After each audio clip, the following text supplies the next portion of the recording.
Nel cremasco c'è un piatto povero, antico e sorprendente, che oggi quasi nessuno fuori zona conosce davvero. Si chiama pipette, oppure noisette.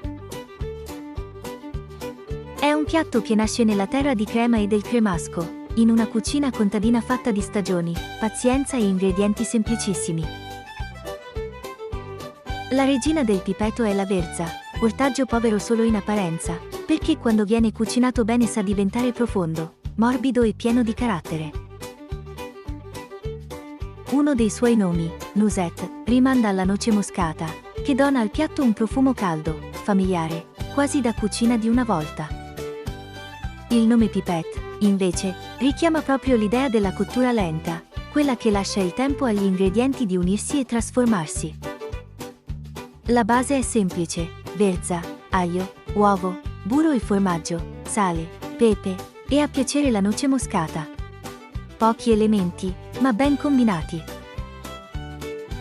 Si parte dalla verza, che viene tagliata e ammorbidita.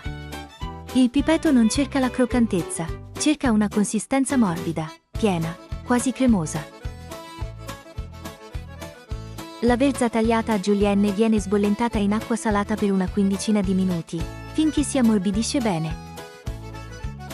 Quando è cotta, la verza si scola e si asciuga bene con un canovaccio. È un passaggio importante, perché il composto non deve risultare acquoso. Prima di tutto si prepara la base del condimento: uovo, grana, sale e noce moscata, mescolati insieme in una grande ciotola. La verza, già lessata, scolata e asciugata con cura, viene aggiunta alla base già preparata. Il tutto viene mescolato con cura e lasciato riposare per 2 o 3 ore. Poi si fa sciogliere il burro con l'aglio, così da profumare bene il fondo di cottura. Si aggiunge il composto e si cuoce finché prende una bella doratura. Ed eccolo qui, il pipeto, o noisette. Servito ancora caldo. Un piatto umile, ma profondamente cremasco, che sa di casa, inverno e memoria.